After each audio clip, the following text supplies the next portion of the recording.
Greetings and salutations, my psychedelic children, my beautiful souls, and welcome to this, the final voyage on this expose within the art of conversation. We got nothing. I am your host, blessed with the most, Catalyst Jost, coming at you from the Lone Star wasteland of southeastern Texas that makes this about 4 years, 3 states, and several guests and great conversations. As similar to how we began this whole foray, I think it's appropriate to end it on the very first person who we recorded and that we posted on this podcast.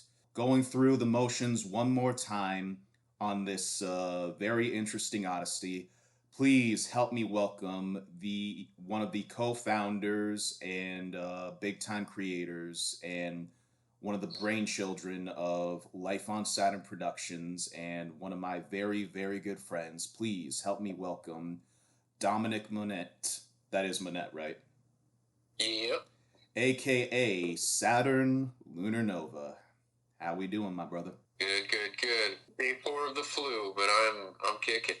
So, it's just a stomach virus. It's not the Rona. Yeah, it's definitely not the Rona. I've had Rona before, and that is a whole nother story. Yeah, no, I find it funny because, well, I shouldn't say funny in case they listen to this. I don't mean funny. My manager has gotten the virus once again, and I think this is their like fifth or sixth time having it. Damn. Yeah, no, they absolutely. Time, man. You gotta change up something. Yeah, no, they absolutely. Let's put it this way: my segue into that stinks, especially because the aforementioned person no longer has a sense of smell. If you were not able to choke that joke down, they probably will not have taste by the end of this next round either. So, yeah, no, we're going off the rails for here. Fuck it. They can't smell their own farts. Nor will they be able to taste anything, especially the bad taste that this whole thing has started off with. Like, part of me doesn't want to do this, but part of me like knows it's the best way to go forward. Before going on with what we're about to talk about, how have things been with you? Not bad. Just preparing for 5 or 6 different shows so far in 2025 that we're going to be tabling at. The first one coming up is Cosmic Con, which when Cosmic Con is done, I will be making a video about it, but that is a discussion for later in this podcast. Heard that. And I know I said let begin after this, but here's something I want to begin with. Here's to you, Mr. Lunar Nova. Here's to all of the fine guests we have had on here. Here's to you making the suggestion and giving me the kick in the ass to actually start this whole foray. And of course, much mention to your lovely wife. Shout out to Vita in Saturno for sticking by us and being one of the main pillars of this channel and this foray in our ways of expressing art. Here's, brother. Love you. Same. And hey, here's to you for having so many like different guests. Like when we called the show We Got Nothing, it was based on an old skit we made, but we stuck to it, and that the show wasn't really about anything, but it became about you showcasing so many different people, and the different careers that have been on this podcast is underrated. Yeah, no, I didn't want to go for because I had started like listening to podcasts like during the pandemic by listening to Rogan there before, and yeah, right. And like as I got to know podcasting more intimately, like I just realized, oh fuck, this is just an internet talk show, and like there are so many different ways, subjects to go in depth on a plethora of different genres of like not just art, but like certain things human beings have been through. Like I love telling stories. That's the biggest thing, you know. Yep. No, exactly. But most importantly, I also like hearing stories, and this was the best foray, definitely. So we went from talking about Jigsaw Thunderdome, putting up a bunch of psychotic criminals in this big dome-like section and trying to fight for their freedom, to closing closing out all this. Yes, that was our first episode, folks. Go check it out within the current Life on Saturn channel, Life on Saturn Comics on YouTube, which I guess that's the best segue into the first subject. So, Before we talk about that, I just want to say, while we're still on the previous topic, if anyone who's been here since the beginning is still listening, I mean, thanks for supporting the channel the whole time. For real, we appreciate it. And I just like we've come so far in this channel. You know, this channel represents just an older version of us. You know, especially the remaining members of Life on Saturn Productions who are transitioning to Life on Saturn Comics, which is, you know, you, me, Lydia, and I will still be working on some comics with Ahan in the future, but we have all grown, evolved, our interests have shifted, but man, we've made music videos, skits, commercials, short films. We made our own, well, not just music videos, but our own music. We've like this channel. I learned how to do a lot of shit through this channel, so just like to thank you to anybody who's been here watching this shit. Thank you. yeah, no, I think we're definitely gonna make more shout outs as this whole thing keeps going forward. But like you mentioned Ahan before, he was like one of the co-hosts for this podcast when you presented the idea. So shout out to the great Papa Han, i.e. Mr. Ahan himself. You have been a great supporter of ours, a great friend, and you were a damn good co-host when we got this whole thing up and running. I hope you and your family are doing well. Many blessings to you. Hi. And you know, it's so funny because like I'm meandering here, but like in a lot of ways, like especially post COVID, we got nothing kind of saved the channel from just going into obscurity in a lot of aspects.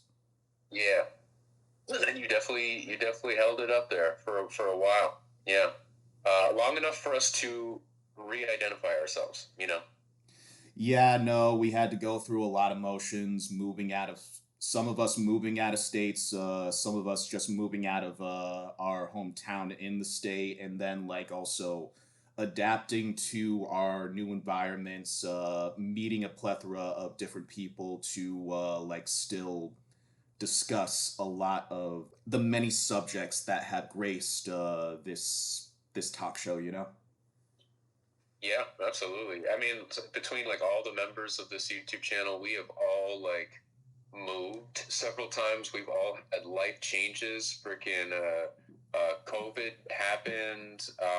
Just different presidencies happened. Just like all of our lives have like transitioned into quite a journey. It's been a lot of highs and lows for sure. We're different people than Baldur's Dash than freaking the stop motion stuff. You know, I like still miss Baldur's Dash. Baldur's Dash is the one season YouTube series that we shot that is very reminiscent to shows like Kablam and Robot Chicken. Check that shit out, folks. I'll probably post a link on Instagram right around the time you hear this, or if not beforehand. By the way, now, you know what? I'll ask that question later. But like that, finally, we can roll on the topic after 10 minutes of meandering. So this current version of the YouTube channel is this current channel is going to be discontinued in terms of like posting videos. It can still be accessed, right? oh yeah, yeah. I'm not deleting the channel whatsoever.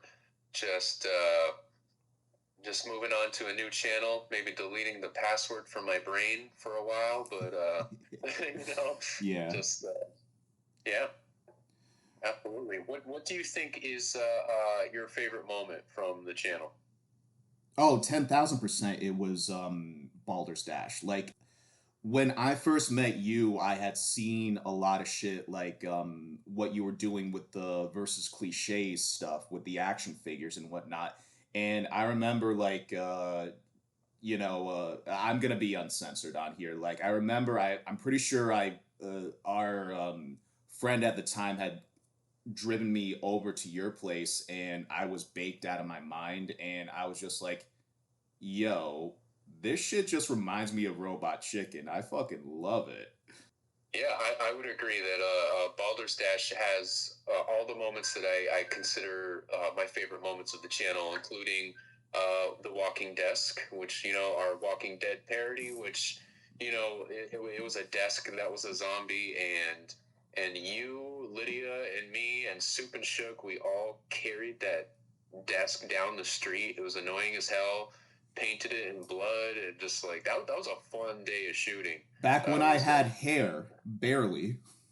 it is the last evidence of your hair. Yeah, that's true. That's true. Oh my god, yeah, no. Yes, I did used to have hair, ladies and gentlemen. For those who might not know, you will be shocked. Trust me. Actually, the last appearance of that hair is technically in comic book form when you were the villain in Josh's comic story. Oh my god, yeah. Yeah, no, you're right. You're right. You were a villain Um called Brick Fist. Well, if I were to, yeah, no, going back to it, like, I enjoyed Baldur's Dash because I wasn't just like doing what I had dreamed of, which was acting on camera and whatnot. I also took my turn at writing scripts. Now, I still never use the actual format or style a real Hollywood director or person would read a script, like, but it gave me the opportunity to try out those skills, and a couple of those segments had made it onto Baldur's Dash there, and that made me feel more complete as an artist because the time I met you, like we were both on the set of Escape of Dannemora in Dannemora there. Ben Stiller shot that. Yeah, I know, right? And at the time, like after that, like especially the amount of bullshit we went through, like in terms of being extras on a Hollywood production in the North Country. I've gone into some of those details on one of my other episodes with my friend Nikki Fernandez. Shout out to you, Nikki. Hope you're doing well, brother. It was hell, and after that, that kind of broke me as an artist. Like I felt completely down, and like even though I struck up only like a 5 minute conversation with you, like little did I know like our paths would cross again. And since then, it's really given me a sense of purpose because like it makes me, again, this whole channel has been about like expressing our art, expressing our souls in very creative ways. Hell yeah, I appreciate that. I'm glad you found that in this channel. That's awesome. It was also my only time on a movie set, and it was not my favorite experience either. But it was like we both took each other away from that set, and it was, it's like, so it wasn't all a loss, And I watched Escape from Dannemora recently, and I noticed myself as a background character. I mean, you can't really tell it's me or anything because I'm under SWAT gear, but I noticed myself within like the first 5 seconds. I was like, oh shit, I didn't think I'd see myself at all. Oh, well, fuck you, because I don't think I've ever seen myself in there. That day of filming was annoying because it was a hot day and they had me running up and down a hill and around Dannemora is a huge ass prison for those who don't know, and like we had to run the perimeter of it all day long for a shot that was like 2 fucking seconds in SWAT gear in the sun. One dude, like in the prison scenes, like one of the extras had passed out, and they had to like bring in an ambulance. They had passed out due to the heat stroke, and for some reason, we weren't getting fucking water. Like, and after that happened, they started passing that shit out like hotcakes. I'm like, what the fuck? Damn. Hollywood folks. Yeah, that's Um, wild. but going back to the central topic, so we're going to be creating a new channel here. What what are going to be some of the similarities and differences between that and the current version of the channel that still stands? Yeah, so this is a fresh start. As it stands, Life on Saturn Productions is an old version of us, old group of friends, old everything really. It has our stomping grounds and our old footprint all over it, and we've learned so much. And I guess it's like the old channel it has no theme to it really. It's all centralized around just Plattsburgh. Actually, it feels like Plattsburgh when I look at that channel, and that's not a bad thing, but it's just not who we are anymore.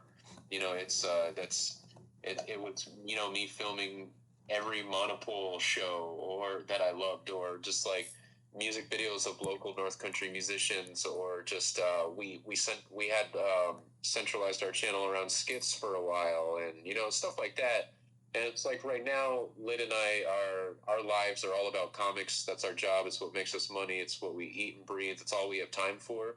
But with that being said, I still have time to do some music and some skit and sketch related things. But it will be more incorporated with comics.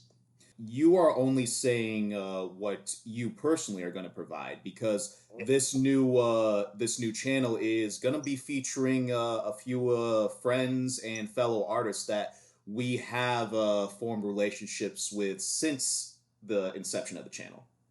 Absolutely. So, I mean, I will have my own section that I'll be posting, like my daily life as an artist, and maybe just actually whatever that entails.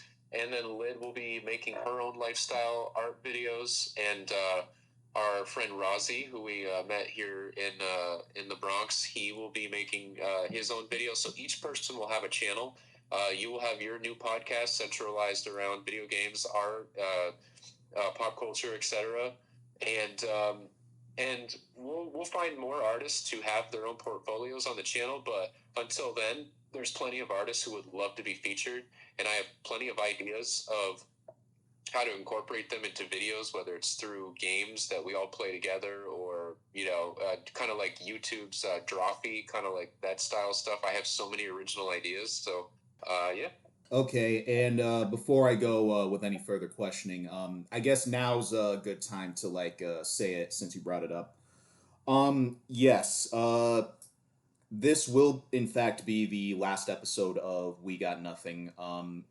Going forward, though, I still do want to go into this foray in podcasting. This time with a little bit more knowledge on how to actually present it and whatnot. Because when we started this, we were essentially hot shotting it because of the COVID guidelines that had impacted us in New York State. So even though I've had a blast doing it, there were some things I really wish I would have done better, or some things I would have known to help really gain a better following with this. Like, no regrets here, don't get me mind, but as we evolve, we have to keep these kind of things in mind. Going forward, the We Got Nothing podcast is going to be split off into two separate podcasts. One, as Dom said, will be more about pop culture and geek stuff, i.e., video games, comics, movies, TV shows. Might do a few reviews and whatnot, give our hot takes on stuff. As for the second half of the podcast, one thing I really enjoyed in this journey was that I didn't just talk to a bunch of locals from our side of the state. I didn't just talk to people who were a bunch of big time pop culture geeks like you and I. I also talked to CEOs of companies. I've talked to mental health professionals. I've talked to military veterans. I've talked to people about different subjects such as blue collar life, working in the restaurant industry, stuff that goes under the radar, stuff. I've had a podcast about OnlyFans. I've had a podcast about religion and can you be religious and still enjoy things like horror and heavy metal. So the second podcast will be more dedicated towards those more serious subjects, like that fray away from the fringes of pop culture itself. Yeah, well said. Yeah, it was a mouthful. Like it took me a second. You're used to that. Yeah, fuck you. I didn't mean that in a giggity. Of course you didn't, as he's still sipping his water. Uh, but so when can we expect to see the first not first episode, the first video of the new channel to spring up? So Cosmic Con for us is the 15th and 16th of February this month, and I'd like to start editing that video shortly after. I'm hoping to put it out before February ends, which means you're posting this episode Sunday, right? Correct. Okay, which means even if the channel has no videos on it whatsoever, not even a picture, I will still have a link for you to drop for the new channel in case anyone from this YouTube channel wants to follow us over there. Now, the new YouTube channel, will it be linked to your personal Instagram file or even Vita's Instagram profile? No, I started a whole new email, so all the members of this YouTube channel will have the password, and so yeah. So the link to a YouTube channel wouldn't be posted on your personal Instagram or anything like that, like in the bio. I mean, we could post the link to that YouTube channel on all of our Instagrams or whatever. Okay, okay, yeah, that's what I was more going for.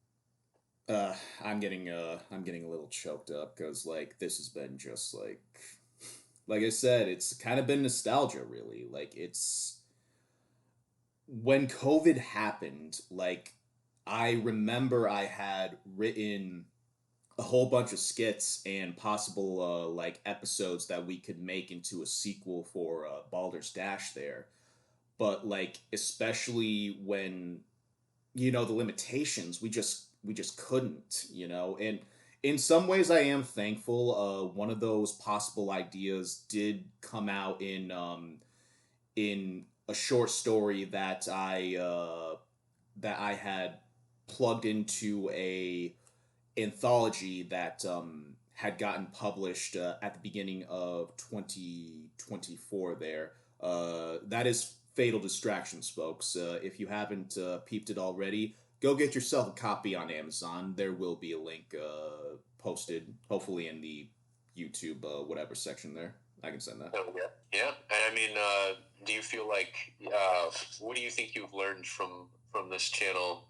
I've learned how to well, I say properly edit. I just do the bare minimum, honestly. But like even me back in like 2018, like not only wouldn't attempt something like this, but also like would just be so insecure about like trying to get this because there would definitely be a good example like of what I've learned is not to do it perfectly, just to do it. Like some people are so focused more on the end all be all, the actual product. And unfortunately, when you have that mindset in anything you do, that means shit does not happen. Shit will never happen. If you maintain a perfectionist mindset, shit will not happen. You can quote me on that. Yeah, I mean, I noticed the last few episodes of the podcast that you've edited, you've added in pictures and stuff here and there, and it's like I'm glad you're doing that because when we did Baldur's Dash, when we did so many things on this channel, I was very overwhelmed, but I did it, and I was editing, and so was Lid for a lot of people on this channel, and I'm just like, I wish you knew how like dumb I am with computers, so. No matter how good or mediocre I did at the stuff on this channel, if I did it, oh my god, anybody can do it. Yeah, no, and honestly, like taking off that for a second, like another thing I learned is you kind of taught me how to persevere, like in this aspect, because especially like even during pre-COVID, you evolved a lot because you had you had, what was it, How You Livin', and you were also doing that while doing the versus cliches with the action figures and whatnot. Then we Yeah. got to Baldur's Dash, and especially after COVID, like the sanctions that were upon us, like you were the one who came up with the idea of doing a podcast.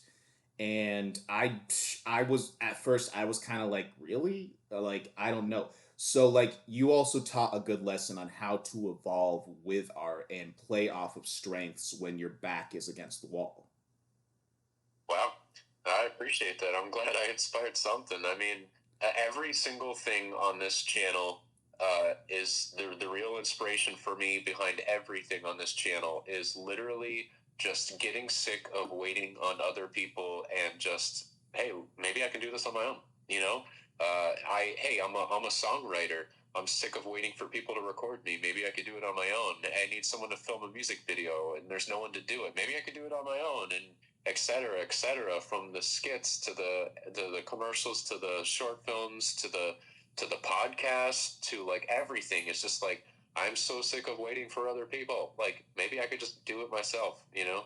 Yeah, no, like especially like a little bit post high school and whatnot, like I had dreams of like this is how an artist like should do things so that they can get accolades, like all that shit. Like now, about like more than a dozen years later, like it's just you realize that you have to, as you've always said, you have to love art for what it is. You can't expect to get like monetization for it. It's again, it's an expression, it's the fingerprint of the soul, any form of art. And nowadays I especially don't give a fuck about awards. Like, I mean, one of our friends really like said that it's a good moniker and a good milestone to show admiration and quality within one's craft. But a lot of those awards are like very politically driven. A lot of them are just like I hate to say it, they don't matter. They don't fucking matter because when it comes down to it, like what you create is not just defined by like the fans who like not primarily defined by the fans who cultivate it, but like the feeling you get that you put into it. You know, that's what it comes down to. Okay, you win a couple gold statues and whatnot. Like, yeah, no, you can get some clout, but at the end of the day, like, you're having fun. Heck yeah. Yeah, I remember we discussed this on the Discord and which is also Life on Saturn Comics, if anyone is interested. But on the Discord, we discussed how Demi Moore she got a much deserved award for her amazing movie, The Substance, which is one of the best horror films I've seen in a long time. Which I And still have to peep. it's going to be hard to top this horror film. I'm not going to lie. It's going to be really fucking hard to top it for a long time. But it's just the award that she got was for best comedic performance and it's something else. And it's just like, it just goes to show, you know, how horror is still not considered a serious subject matter in these awards. And also, for that fucking movie, she deserved all the awards. You know? Yeah, no, and Demi really hold on a sec. Anyways, Demi really she has been lost from the ethos for a long time. So like you have that comeback underdog energy going in, and again you add in the fact that horror has really turned a page within the last like 6 7 years in terms of its presentation, in terms of like its themes, its values and whatnot. And you know, like still a lot of people kind of consider it lowbrow, and it's just like these are real stories and like these are real feelings and themes that are within our thoughts and minds, even if we don't admit to it. It's within our subconscious. Yeah, it blows my mind how many people are. I actually like. I once saw in a YouTube video someone said that like horror movies are not like mainstream, and there's a huge percentage of people who don't like horror, and that still like blows my mind. I still really cannot wrap my mind around that because I always thought like horror icons like Freddy Krueger, Aliens. I always thought that they were in the zeitgeist because this was like a media that everyone appreciated, but yeah, it's not. Y- It's not. Yeah, I don't believe that for 2 seconds. I think that was just a bot or some dumbass in his basement grifting. Like, no, no, no. Horror is still fucking alive, and it still serves an actual place and purpose in society today. Like, Yeah. Well, horror fans, be louder. Start shouting. I'll be louder. I freaking screamed the other day when I don't know if you peeped my story there on Insta. Like I just found out, and I had to Google this to have confirmation. Matthew Lillard, he's gonna be in Scream Oh, 7. yes, yes. This is good stuff. I told people, man. I was telling people like, oh, in like horror movie logic, he got a TV dropped on his head. In real life, yeah, that would have killed a motherfucker. But in horror movies, nah, that was a scratch. You know? Yeah, no, no, no. He's gonna look like Gary Oldman from Hannibal. Like his face, like is all fucked up. He looks like a live action scarecrow. It's like I think that's gonna be like what happens.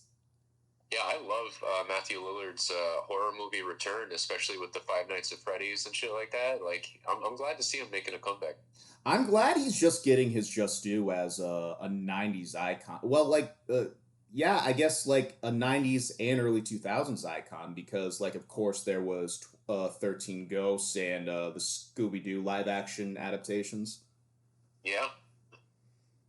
Well, I mean, which bringing all this up is a good point since it's the last episode of the show. You know, this we got nothing has always used pop culture as a timestamp of where we are in time. So as of 2025, we have President Elon Musk and Vice President Trump, and we just got trailers for the new Jurassic Park.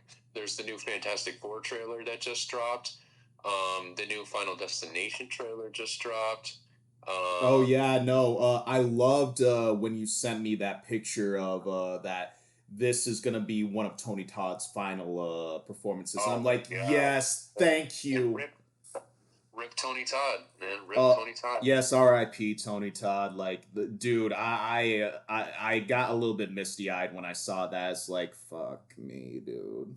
That guy. And I think I just saw a trailer for a new Jenna Ortega movie called "Hurry Up Tomorrow." I have no idea what it's about from the trailer, but it looks interesting. It's Jenna Ortega. It's irrelevant, like, what it's about. Yeah, it's the Like, kind of trailer that doesn't spell anything out to you at all. precisely, precisely. But also, we're getting some new Marvel content finally, like ones that do actually look interesting. And it's so crazy because I've mentioned this several times on the podcast that like video game and anime live action adaptations are really starting to give comic book adaptations a run for their money. Because this year we have The Last of Us season 2, which takes place a little bit in part 2, and then of course we have season 2 of the live action One Piece. I believe so. I believe that's coming out sometime this year, which just like tickles my heart as an anime fan and who has become a huge fan of that series the past like year and a half. I mean, and I'm not saying that the comic book movie era is going to end, but you know, we've discussed this on We Got Nothing before as well, and that's like you know, Western movies lasted about like 40 years, so we've only had 20 years of the comic book era, and as the next 20 years progress, we've already talked about how video games, anime, and tokusatsu are going to be like the next phase. So like, what do you think is going to be in Hollywood from the anime side?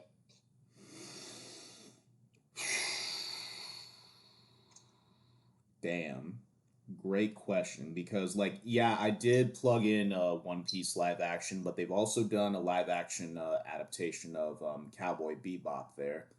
Um uh Honestly, I could see them do something with Attack on Titan. I mean, I'm pretty sure there was I I'm butchering I think a Korean version or whatnot, but like there was a live action version of Attack on Titan somewhere around there, and it was very cheesy. It was cheesy as fuck, but like I do like some of the special effects they were going for.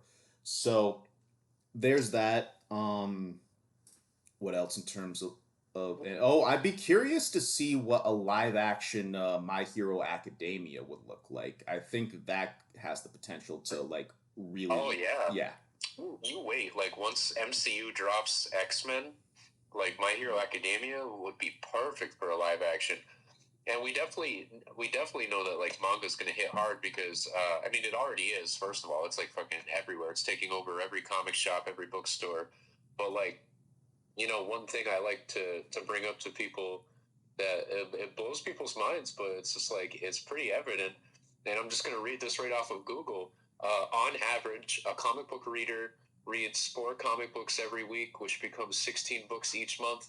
India, Thailand, and China are the top 3 countries with the highest number of comic book readers. In the United States, only 25% of the comic book readers are from the baby boomers age group, you know? Really? That's Yeah. crazy. Okay. Yeah, it's not good here. It's not good. Yeah, no. Well, part of that is definitely with the onset of TikTok, social media, and like different ways people consume their media. Like, a lot of people don't even read books anymore. Just like basic words. Like, you think comic books is bad? Yeah, that's what you and I have talked about this so many times because you as a writer, I'm like, in today's era, there's so many younger generations that don't know how to read at all. It seems to be a trend on TikTok that younger people don't know how to read. Now, I don't know how true that is, but like, how the hell? But what I do know is true is the attention span because I suffer from it too. Like, you have a small percentage of my attention span online before I'm like, yeah, should I scroll to the next video? So, like, how do you, as a modern writer in 2025, keep someone's fucking attention when you're making a video? You have 5 seconds to grab someone's attention before they like scroll by you. Yeah, the big problem is doom scrolling is so common nowadays because like you want it, we've been conditioned to keep up to date all the time and look for the next best thing. Like Pandora's box has been opened in that front.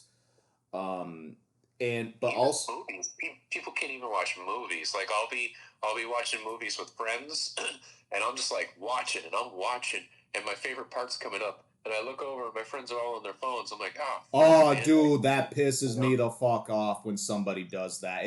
It's kind of like when you go out on a date with somebody and like somebody fucking pulls out their phones like this isn't interesting for you. I'm pointing at myself right now, ladies and gentlemen. But picture I'm pointing at a video screen playing a movie. It's like this ain't good enough. Then why the fuck are we here? Like, dude, I don't know.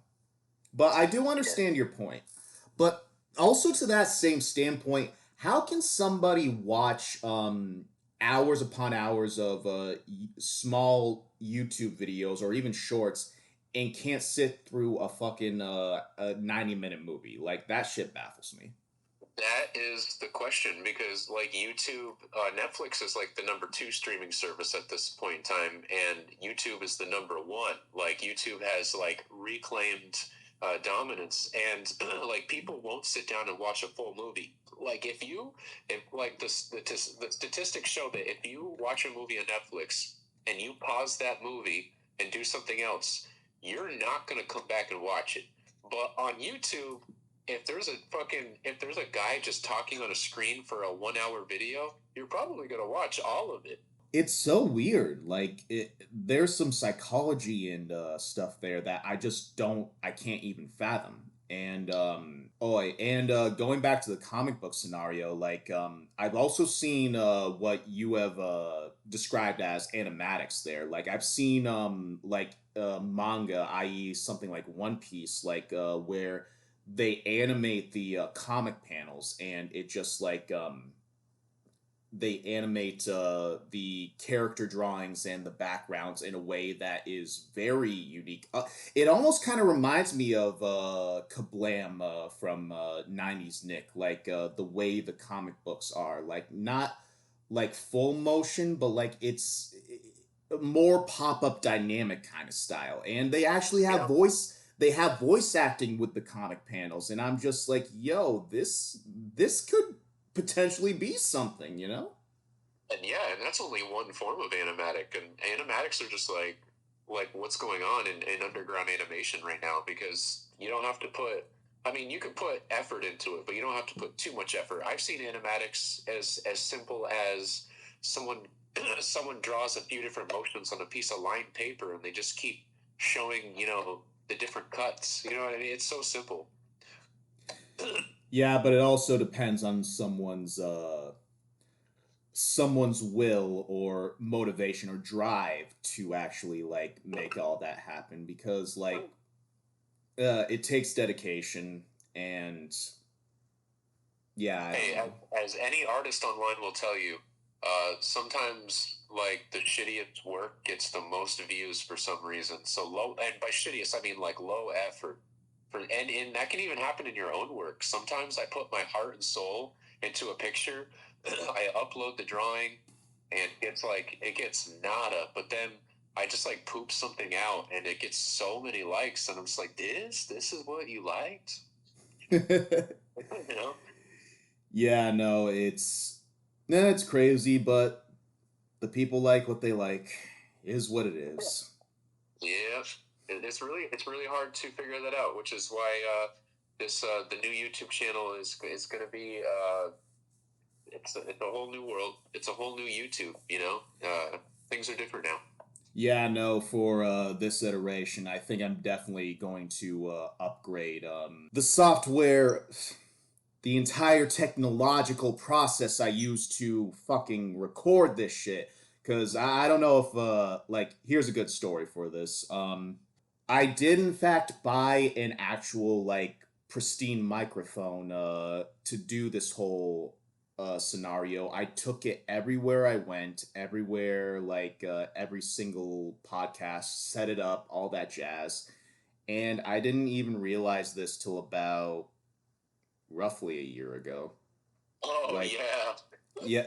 So, roughly a year ago, like, I recorded one episode, and my guest had pointed out, was like, you need to turn up the volume on your laptop. And I'm like, what the fuck are you talking about? And, after some fiddle fucking around, it turns out the microphone that I had been hauling for 3 something years was never recording the podcast at all. It was entirely, fuck you. It was entirely the laptop. It was entirely the laptop. It was the laptop all along. And like I still had this microphone, but like by the time I had moved to Orlando and still thinking that the microphone was still recording the podcast, I had lost, I guess, what would be an essential tool or a cord or something to really make that work. And I was just like, okay, fuck it. I guess I this is love it. that. I love that story. It's hilarious. Yeah, yeah. No, you were the one who said cue the Seinfeld music. No, for real. No, I need to get out of base right now. And you're gonna retell that story again in the future, because on the new channel, one of the ideas I have is I want to have people tell funny stories, and I want to draw like comics to go along with them telling the story.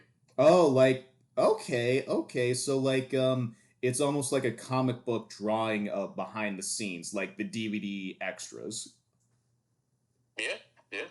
Okay, yeah, no, I fuck with it. Yeah.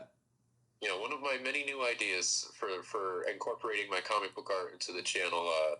Yeah, but that's a good story. I find that funny. It's also relatable. I'm sure there's tons of people just getting into learning technology, and it's not easy. It's not easy.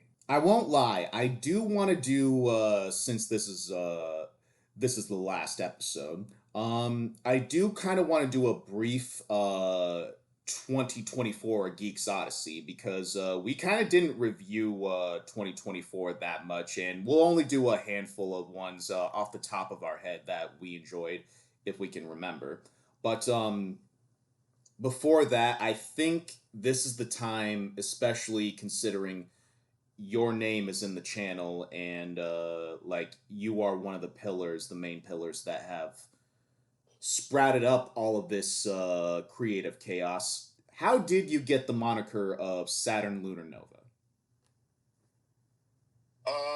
Well, Saturn just came from, well, from when Life on Saturn was a band name. So when I lived in Malone, New York, I was trying to come up with like a name for my music, and I was recording in a studio with a guy named T.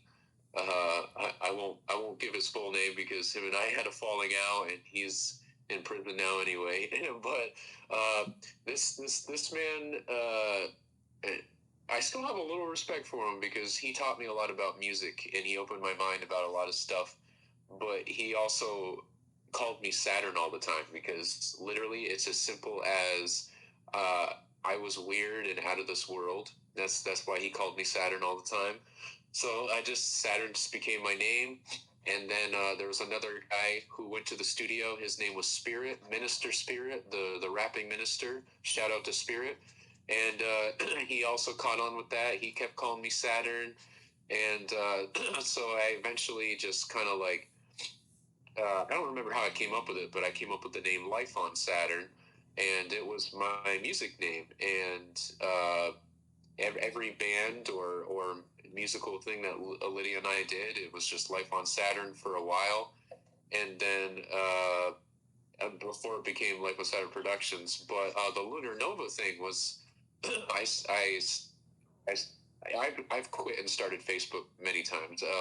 But the last time I started Facebook, I instead of going by my real name, I was like, people in Plattsburgh are calling me Saturn anyway, so I'll just go by Saturn. And I'm like, but I'll need a last name. And I don't know, I just kind of pooped out Lunar Nova. Well, shit. Yeah, exactly. That's the story. Not that exciting, but what is what it is. But yeah, no, every time I mention you to anyone I've ever met and like how this whole thing has started, like I always call you by your alter ego, and like a lot of people's like, that's not his real name. So like, as far as you need to know, that is his real name. I ain't giving no government names. You don't need to know government names. And go, well, if they're listening to this, I guess it doesn't matter anymore. Exactly right. I have exposed you, sir. So you're saying we're talking about the Geek Odyssey. I'm writing down my 5 favorite things. Are you lit? Don't do 5 ones, dude. Like, whoa. We're already 50 minutes into this. Are you sure you want to do 5? I'm not going to talk intricately about all of them, but I'm just writing the 5 that I remember because last year a lot of stuff came out. And I might, even though I wrote down 5, I probably forgot like 10 of them. And I'm going to probably kick myself after saying these 5 and be like, oh, fuck, I forgot about this, this, and this, especially when it comes to fucking like Disney Plus or something. But so the 5 things from 2024, Geek Odyssey, of course, Deadpool and Wolverine. No, obviously that was a banger. That one's pretty obvious. I'm going to save my favorite one for last, but Beetlejuice 2, went to theaters to see it. Great fucking movie. Like, I loved it. It was great. I loved seeing practical effects, and it was Tim Burton at his most Tim Burtoniest. He's back. Jenna Ortega was great. Godzilla X Kong, the second one. That, for me, I didn't think I was going to like it that much because I wasn't very excited about it, but holy shit, it was really good. Oh man, did Godzilla -1 come out last year? Shit, forget it. I can't. I already made my list. And then another sleeper hit at the end of the year was Wicked. I went to the theater like having no expectations. It was our friend Anthony who brought us, and I wasn't like not looking forward to Wicked, but like when I left the theater, I never thought I'd be so emotional and hype, and I was just like, wow, this is one of the best musicals I've ever fucking seen. It was amazing. And then, but my favorite thing to come out last year, hands down, was Agatha All Along. That show was incredible. Really, It was some of Agatha? the best written MCU shit since Phase 1. Okay, okay, okay. Shit. Well, if that be the case, damn. God, you're painting me into a corner. Oh, wait a minute. Wait a minute. Now that I'm thinking in my mind about everything, like, okay, I know what rabbit holes to go down to. I think some of the mutual ones. You said. I think we can talk about Wolverine and Deadpool there. What was the fourth one? I think I fucked with that hardcore too. I said Deadpool, Beetlejuice 2, Wicked, Yeah, Godzilla Kong, and Agatha. yeah. No, we can discuss a little bit of Beetlejuice too as well. For me, I think I'll go with Rebel Moon parts 1 and 2. Like that was like, well, at the time I was visiting friends and family there, so that kind of like got a bit of the nostalgia thing in. It wasn't good by any means, but I just loved it because it was so cheesy and it didn't apologize for being what it is. You know I what was I'm gonna say you're the one. You're the person who watched it. Yeah, I know, right? Right. That was Snyder, wasn't it? Yeah, yeah. It was Snyder. It was originally supposed to be a Star Wars film, but for some reason it ended up not being. And yeah, nobody liked it. I haven't seen it personally, so I don't know. But nobody liked it except for you.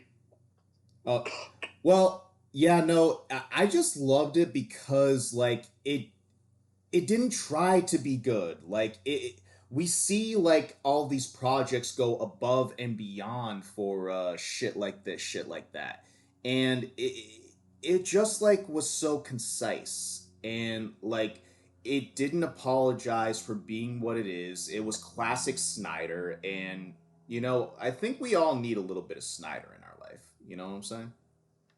Yeah, yeah.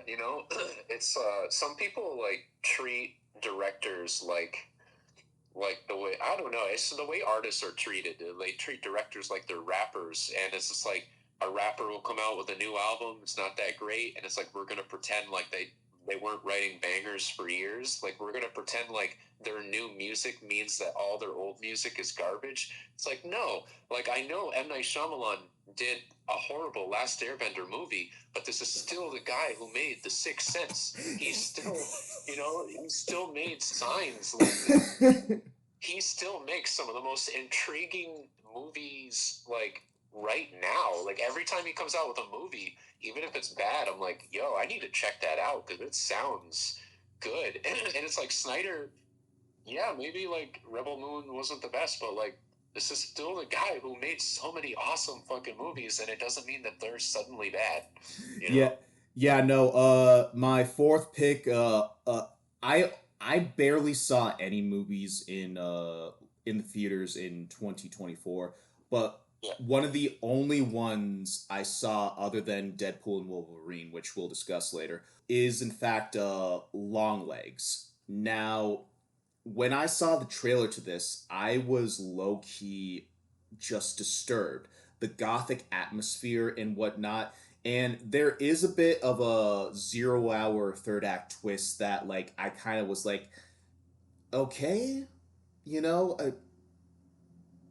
it was just like the one blip on the radar. Other than that, the director of the movie was Osgood Perkins, who is the son of Anthony Perkins, aka Norman Bates, the original slasher in Alfred Hitchcock's Psycho from Oh wow. 1960. Yeah, Okay. yeah, no, this guy has a good eye for direction. Like, it kind of reminded me of True Detective because like there is a very unsettling feel in the backgrounds, like that there is some kind of omnipresence in there. And with similar with True Detective, it revolves around a detective, and like there is just this heavy emphasis on atmosphere, and like the sound design is crazy. And of course, I gotta give it to, I forget, sorry, I forget the lead actress's name, but she was the lead in It Follows from 2013. She is great, and of course, I would be remiss if we can't give shout out to the one and only Nicolas Cage, who is. It's funny because we actually started this podcast by reviewing one of his movies too. You know, Color Out of Space? yeah, Color Out of Space. Check that one out, folks, especially if you're a Lovecraftian fan. But no, he plays the villain, and he just this is top five for me in terms of his performances. Like he is just so he's so Nick Cage, but also so his character at the same time. That's a very rare performance. Him continuing to prove that this new direction in his career is awesome. Like he's in all the best fucking weird obscure movies now. I know, and it just works, especially in the horror genre. And you know what? I told you that if I made this list, I would kick myself for forgetting some movies. But as soon as you said Longlegs, throw away the whole fucking list I just said, because The Substance is the best fucking movie I saw last year. It was better than Deadpool and Wolverine, better than any comic book thing I saw. The Substance was on a whole nother level.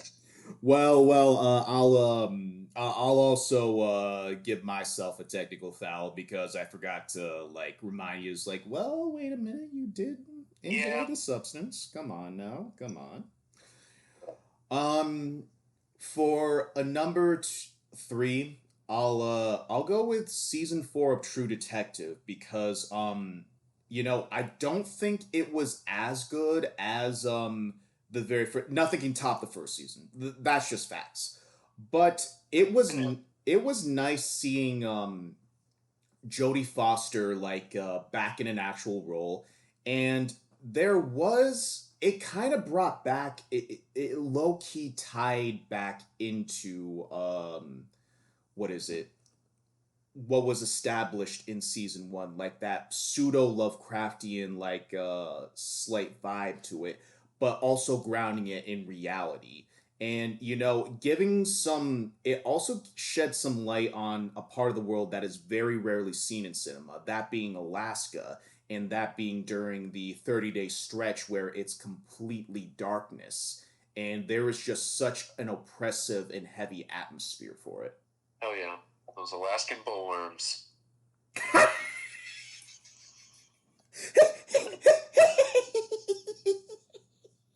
That's all I know about Alaska is they got big ass bullworms.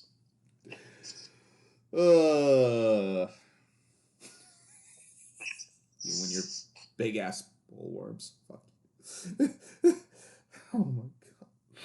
Number 2 there, you know, for the sake of it, because it's still ongoing, like in a way, the one I was gonna pick, so that we can have the talking off point. Let's go with Deadpool and Wolverine. Like, holy fucking shit! Like, was that just like not just nostalgia overload, but it was such a love letter to how the MCU really started. Like, Wesley Snipes, fucking Yeah. Jennifer Garner, like everything. Like they even brought back Chris Pratt for his original, like for being Johnny Storm. Like what the fuck? Wait, Chris Evans. Yes, that's exactly what I said. At least that's what's going to come out in post edit. Carbon copy white guys. Ouch. Ouch.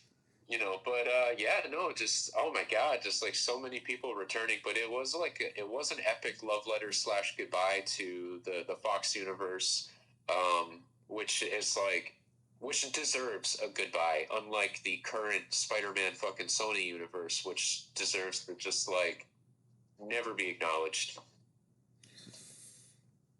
Yeah.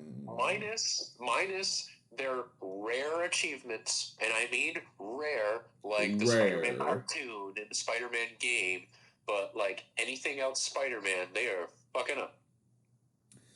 Yeah, no, it's like you say all the time. Like, I hate the fact that Marvel sold all its properties when it did, because now we're in the situation where well, hell, not even the Hulk is completely owned by Disney. It's owned by Universal technically. It's like, Yeah, it's weird how the rights have shaped Marvel Comics because because Disney, or I mean not Disney, but well technically, but because Marvel sold the rights to all their shit early on, when they started their cinematic universe, they had to start with characters like Iron Man and Captain America because that's really all they had rights to, and people will get mad that like Civil War didn't look the way it did in the comics. There wasn't enough people, and it's like, well, that's all. It's all a rights thing, really. But because of that, when I was a kid, like it wasn't really that cool to like Captain America or Iron Man or any Avenger. Okay, like X-Men were cool, but the fucking MCU has made Captain America, Iron Man, and all the Avengers, Thor has made them really cool.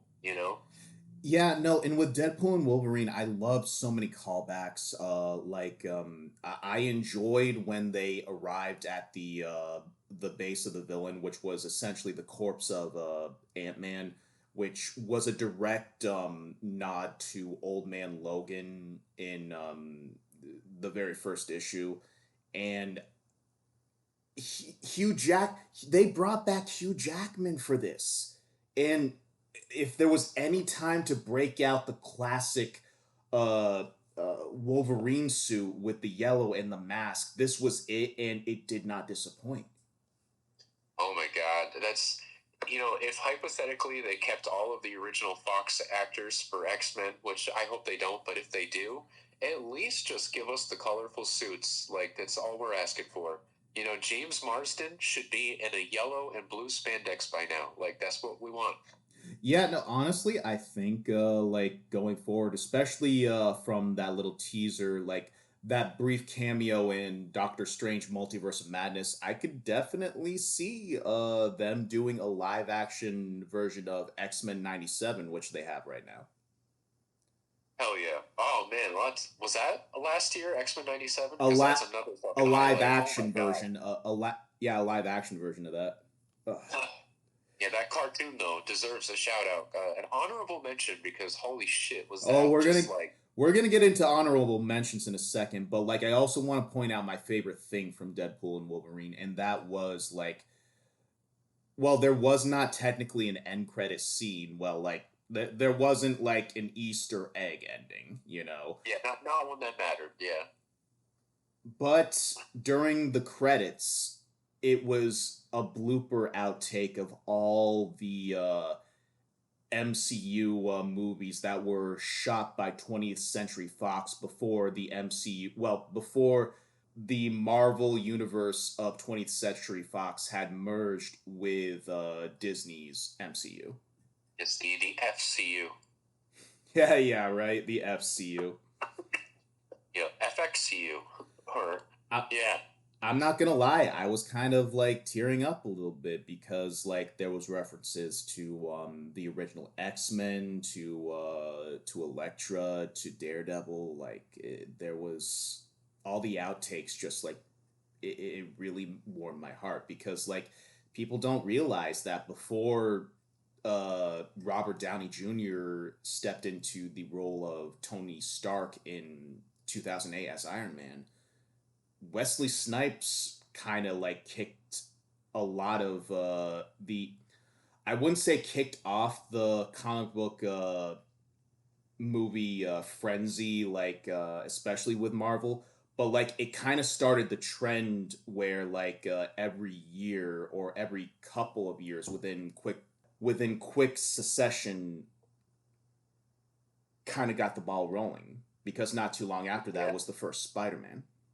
Yeah, he kind of like unknowingly got it rolling, because I feel like when Blade came out, there was a lot of people who didn't know Blade was a comic book character, but he was, and it was the first. Yeah. You mentioned honorary mentions. If I were to give a couple, and I'm gonna be cheating here in a second. Couple of my honorary mentions include Alan Wake 2. That was a video game that came out. It was nice because the first Alan Wake came out in 2010. So the fact that Remedy, the studio that is behind the game, made a sequel 14 years later and also made it a full-fledged mature horror game. The original one was kind of just like light psychological and had kind of a Twin Peaks vibe, but like this one, like they went really hard for like with the production and all that. So shout out to that. And originally for number 2, I was going to give it to the current arc of One Piece, which is the Egghead Island arc. But technically, that arc is still going on because there was a brief pause where they had to catch up with the animation due to budget and whatnot. So technically, that's still ongoing. Yeah, and they can't defeat that island without Sonic, really. No, they can't. And and also one final honorable mention I'll give is to House of the Dragon 2. Oh shit! Yeah, that was a good one. That's a good one. Yeah, no, it could have been better in aspects. Like, did we really need to see Damon in the same place for like pretty much the whole season, right? Yeah, right. It was what it was, and we're not going to see it for a minute. I guess this year we're going to get a different Game of Thrones show, but like, Oh hey no man, shit. like I prefer that they take their time and make a banger season. So that's what's coming our way. And but it was good. It was good. The thing that I'm still upset with that character Damon is that in season 1 that they screwed us on the fight between him and the Crab King. He kind of just disappeared, and they came out with half of his severed body. And I mean, it was pretty badass, but I would have liked to see that fight. Yeah, no, 10,000%. I think that was kind of a cock tease. Some of the highlights I did like from season 2, though. Oh god, yeah. I'm sorry. Before season 2 had the best dragon battle I've ever fucking seen. Yes, I was about to mention the battle between like what the fuck is her name? Rhaenys and her dragon versus Aegon and what the fuck is his Aemond? Like the dance of I was waiting for a dance of dragons like, and I wish we got more, but like even the ones we got, like I mean, I read like the Fire and Blood like history and whatnot. I knew what was going to happen, but what I love about it is like because George R. R. Martin made the history so vague that seeing the way a lot of shit happened, and also with season 1 as well, it was still good. Like I wish it could have tightened it in better places, but it was nice seeing how the history actually played out when you see it happen. Yeah. I highly recommend anyone, even if you don't like Game of Thrones, just watch that dragon battle, because CGI wise, script wise, I mean, that scene again, that is the dragon battle to end all dragon battles. You have to top that one from now on. You have to top that. That's the bar. Oh my god, that was so good. But just for forewarning for those who are possibly squeamish, the first episode of season 2 is extremely heavy, especially towards the end. I mean, I guess you could say for some it's a pain in the neck. Yes, along with a smorgasbord. It rubs the shamorskin along the skin, or else it gets the hose again. Anyways, you're gonna kick me in the nats for this, but yep. I just can't decide on which number one. So it's kind of a double winner for me. And those ones are, in fact, The Boys season 4, which, Yeah. yep, I know you got your, yeah, I see that smirk on you. But I also got to give it to HBO's The Penguin. I mean, you'll be kicking me right back because I still haven't watched that shit. I gotta get on it. It's okay. I'll text your wife to do it for me. Anyways, yeah, no. So for me, season 4 really set up what will be their end game in terms of the boys there.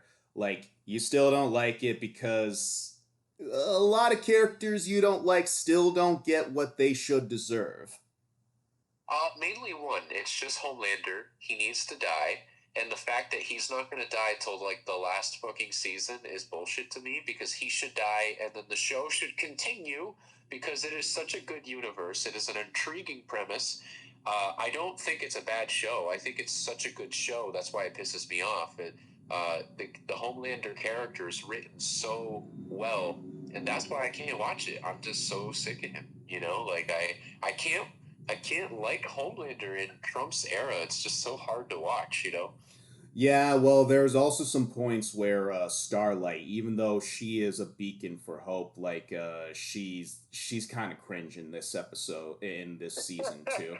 Uh, Oh, no. but shout outs to Jack Quaid, what was it? Dennis Quaid's son who plays Huey there. Like he went through an emotional roller coaster, and also I just love the dynamic between Frenchie and Kimiko. That's a power couple there, and I love them. And also, what is it? The guy who plays MM, like he is just so funny. It's like he's a human dealing with all this shit. It's phenomenal, and there is a lot more that goes into the story. I highly recommend if you haven't already, do watch The Boys. It's on Amazon Prime, but now going to what you really want to hear me say, the Penguin. So, holy shit. Now, you're more versed with comic books than I am. Batman has the biggest rogues gallery in terms of the DC comics. And Okay. because there are so many interesting ones, there even some of their main ones do go underneath the radar sometimes. Oswald Cobblepot is one of them. Yeah. The way Colin Farrell brings this role to life and brings it out in a way that you just don't see coming and slowly just gets darker, and it's a slow burn series. It's a slow burn season. Just seeing how it happens, it's absolutely it at times it's scary, and at times also it just like, even though you hate this guy, you want to see where he ends up. And just like the way it ends, like, I'm curious to see how it's going to play out in the sequel to the Batman, Yeah. Yeah. Oh, the man. Watch, or I mean, 2021. not watch, but I mean, you could on YouTube, but read Batman's The Long Halloween because this is all what it's kind of alluding to. As you always say, it's so delightful to be a nerd. Yeah, this is the greatest time for entertainment, and I know, like, uh, I mean, to be in a time where there's so much comic book material when we used to have to settle for anything. And I mean, even though there's haters out there hating on every comic book movie, I don't think that they realize that we're living in the best comic book era for them too. Because, even when we were younger, like, you couldn't just watch your favorite show. You couldn't just watch your favorite movie. You had to like bind it on VHS, and that's even if they released it on VHS because not all TV shows were released on VHS, and it wasn't until DVD came out. And I mean, I just like streaming services. Like if you don't think modern shows and comics or whatever are doing it good enough for you, your favorite shows are still out there, and they're more accessible now than they've ever been with streaming. Like, this is the best time for entertainment. It really is. Yeah, no, and even if you don't want to pay an actual like subscription up the ass for it, like go to places like TikTok and YouTube, because like there have been so many different things. Like some of the horror films that we've enjoyed over the years have been based off of YouTube short videos. And I know TikTok not that long ago got an update where you can post 10-minute videos on there. Some of the best content I have ever viewed has been just 10 minutes long, i.e., most of Adult Swim's catalog. Come on. Yeah. So, you think it's time? Yeah, it's about 8:37 p.m. Well, it's 7:30 for me, but Yes, we got nothing is done because we've got something else. we got something on the horizon. But in terms of, oh, do you want to shout anyone out before all this? As in real people? Yes, of course, real people. Everyone. I mean, everyone who's ever been on our channel. I mean, shout out to everyone from Life on Saturn Productions, from the from the jerseys to you to Ahan to Matt Hall, who helped the channel a lot, to all the musicians we performed with in Plattsburgh, G Revenue and Jamil, and it's like being put on the spot. There's just so many people I can't think of. No, I got you. Dawson, who taught Oh, me, DOS Boz, Miss My who taught Blaze me of so Glory. much about music and mixing and mastering, and just so many people to shout out. So much brain fog. How about you? Well, I'll give a shout out to all the members of my family my blood family that I personally have interviewed on the podcast. Now, there are a few select people that I don't have the same relationship with anymore that I have recorded within this fanciful art project that you've helped me produce. But I will give them a shout out. Like, thank you for what you provided here in terms of conversation and more deeper knowledge on different subjects. And yeah, like you said, shout out to Dawes Boss there. Shout out to my Blaze of Glory over there. Shout out to one Skimpy Almodovar there. Like, hope you're doing well, brother. Hope Bean is doing well. Um, and I would be, oh, of course, like, I got to give a shout out to Mr. Ed Broker, who is the only one other than you that has been on the podcast most times here. And of course, I have to give it up for all my Florida homies that have made it onto this podcast. Like, meeting you guys and getting your perspectives and having you guys there. Like, you guys. I miss all of you, and of course, like I'm talking about the people I have worked with on both the Hall and the Yard and the Orion on Orpington, respectively. Like, I miss all you guys. I hope you're doing well. Thank you for making this journey. And speaking of journeys, doing the honors, ladies and gentlemen, when it comes to this odyssey that has been We Got Nothing, the podcast, when it comes to this odyssey that has been Life on Saturn Productions to Life on Saturn Comics to whatever the heck we gonna call it in the future, and to more importantly, when it comes to all the friends, family members, artists, supporters, and everyone who has given us the time of day and have allowed us to express our souls through this platform, through this podcast, through Life on Saturn as a whole. Flat out, folks, I can't say it. I'd say we got nothing, but we got something. And this something it's just gonna only evolve from here. Psh. Yeah, no, that's it. That's it right there. We got something. We got something. And it's going to be even more amazing as we evolve going into 2025 and the second half of the 2020s as a whole. Now, Monsieur Satan,